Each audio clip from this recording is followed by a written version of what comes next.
Come on, fellas. Don't do this. Don't do this to my good friend John Kincade. 97.5 The Fanatic, Philadelphia Morning Star there, joining us from Radio Row, longtime friend. Oh, my gosh. Yes. John, what's going on, man? How's that chop sound on your world? Well, after my 26 years in Atlanta, it brings back some memories because, it's that same Braves chop, which, of course, when the Braves do it, it's racist. But when the Chiefs do it, it's embraced by everybody in America. If you ever figure out that stupidity, we could do a whole show on that. Well, you know what they did? The Chiefs in 2020, they tried to make it so now it was like a closed fist chop versus like an arrowhead chop. But everyone still does the regular chop. No one closes their fist.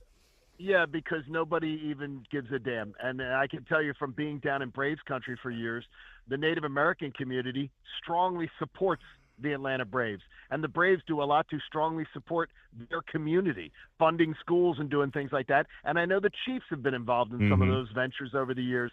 So it is another one of those storylines, Pete, that I'm sure you have to talk about all the time, that thankfully in the sports world, I don't have to. And I'm sure it was the same thing in Atlanta where, like, the Atlanta Journal-Constitutional's editorial board would get all bent out of shape, just like the Kansas City Star, but regular people in Realville didn't care one bit. Pete, the only people who were championing to do those things, get the chop removed, get the Redskins name changed, it was middle-aged white sportscasters and sports writers.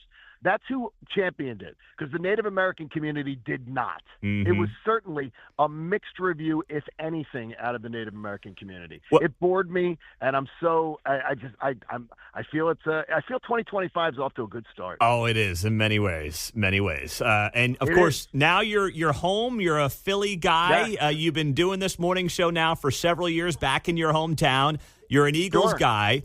What's the pulse for this team right now as they get set for this rematch with the Chiefs from 2 years ago? Well, I'll tell you, I told you before that game, and I remember I was bringing back memories of coming on with you before that Super Bowl, and I was very confident in the Eagles' chances that day and in what team they had. And that game was a great game. And we've replayed it a million times in our head here in Philly that, hey, Jalen, don't fumble that ball. And that turned that entire game. And there were a lot of other things that went on too. But everybody knows here with Patrick Mahomes and Andy Reid, there's voodoo involved. These two are geniuses. We love Andy in Philly. We will always respect him. We'll always love him, except on Sunday for around 4 hours where we wish him nothing but pain and agony because Andy Reid is a legend in this town. The Eagles would not be where they are today as a franchise if Andy Reid hadn't been here and hadn't set a standard that then they've built off of. But Mahomes is a freak, and everybody in Philly knows you have to go. If you want to be the best, you got to beat the best, and they got to come up with a way to try to do it. I got to tell you, though, Pete, as a Philly guy, where Philly always tends to skew a little negative, I am a little taken aback by how overwhelmingly positive I feel about the outcome on Sunday for the Birds. Now, why is that? I'm kind of shocked. Why? What is it? The offensive line against the Chiefs D line? Is it the Eagles D line against the Chiefs offensive line? What is it? What is that thing? Well, I want to say a few things. I said for one of them, it's the idea that the Eagles' ability to run the football, and the Chiefs at one point, at 8th in the NFL through the course of the season at stopping the run. It was something that they were doing very well, top 25% of the NFL. But lately they've sprung a leak. In the last 4 games that mattered, and I'm not counting that Denver game when Andy decided to, send everybody to sandals for the week, every one of the games that mattered, the last 4, they've sprung a leak in the run game. I think it's 164 yards averaged per game given up, and none of those teams run the football like the Philadelphia Eagles do. And to me, that is a great, great sign for what the Birds want to do. Also, too, the fact is that I just think of the last Super Bowl where they played, at the 2-minute warning, we were tied. We didn't know how it was going to turn out. At that game, they had a 32-year-old on average across the defensive line. The Eagles' defensive line now, 24 average age, youngest in the NFL, youngest defense in the NFL, and number 1 defense in the NFL. And to me, that is something that really, really is worthy of respect. Even though I did see Steve Spagnuolo down the shore the last 2 years. So believe me, Philly loves Spags too. It really sucks with the Chiefs because we love hate here. We love to hate people. We love to have villains. But Spags is well loved in the Philly area. Andy Reid is totally respected. And one thing Philly fans won't do is come up with stupid stuff to say like, well, Patrick Mahomes is overrated. No, I actually think he's underrated. I really do. Well, how about, speaking of underrated, I mean, Chiefs fans maybe haven't watched as much NFC football this year, but they know what Saquon Barkley is doing. We all know he's having a great year, great running back. How concerned should Chiefs fans be about his ability to catch the ball out of the backfield, and how much will that be a part of the game plan on Sunday? All right, I'm going to tell you, Chiefs fans should have no concern about that. Okay. Because honestly, I think that would be maybe for a Butterfinger commercial. Because a few times this year, and I can think of 3 where it was simple passes right in the palm of his hand, and it wasn't effective. So he wasn't able to convert. Saquon Barkley's had an amazing year, a historic year, one that they'll talk about in the NFL for a long time.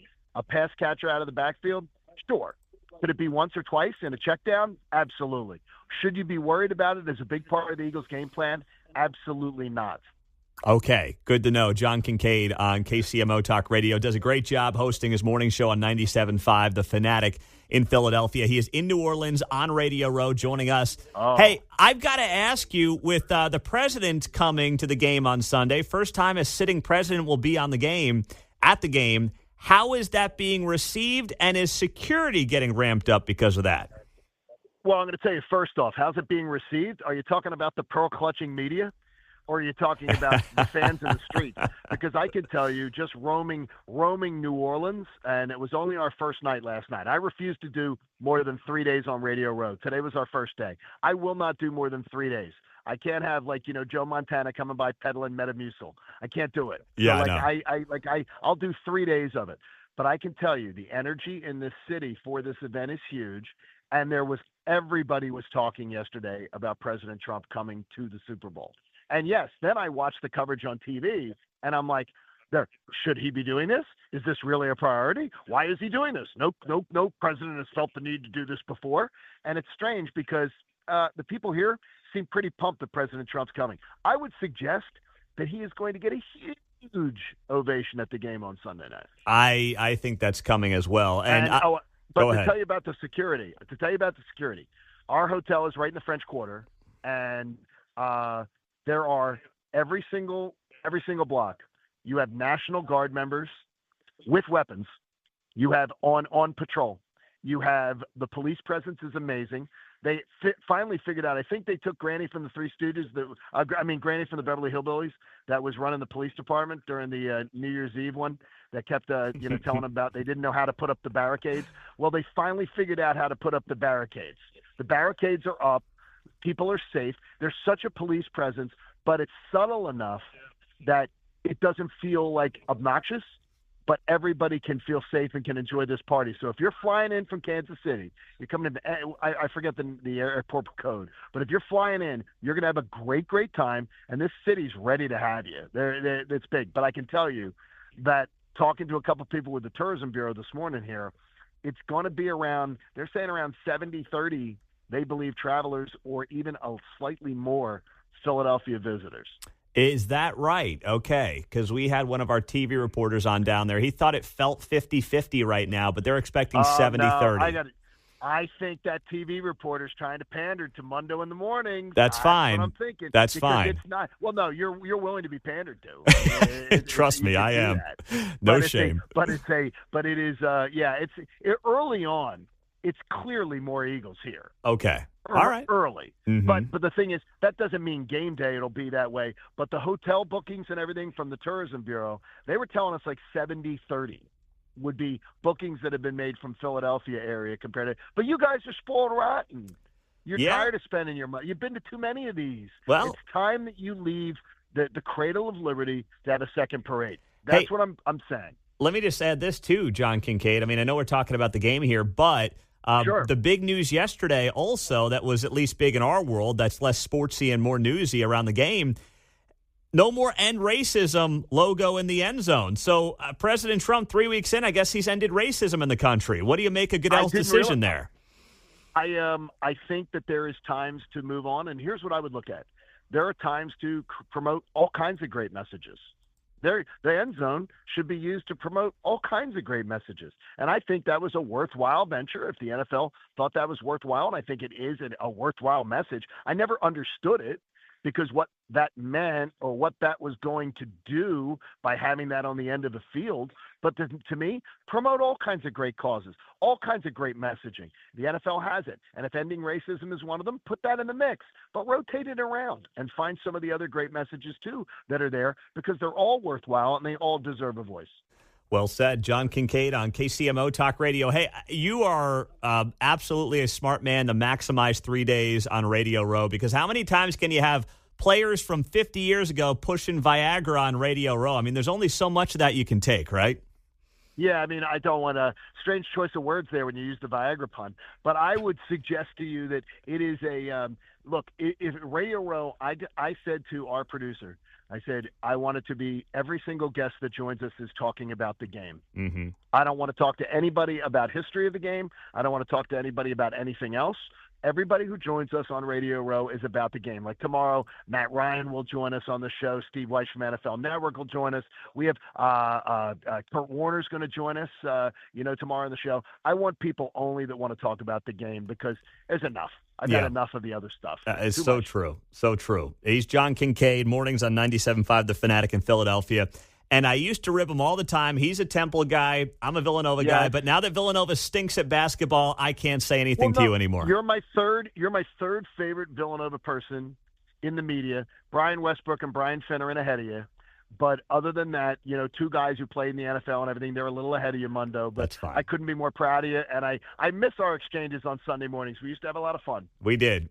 Well, hey, I'm so happy you're back home doing great work. Continued success, buddy. Thanks, John. Appreciate you, man. There you go. John Kincade doing awesome work at 97.5 The Fanatic in Philadelphia. Good guy. Used to do national radio for ESPN, CBS Sports Radio, and he's been around a long, long time in this business, but not too long. He's not like an old guy or anything. He's just been around a while.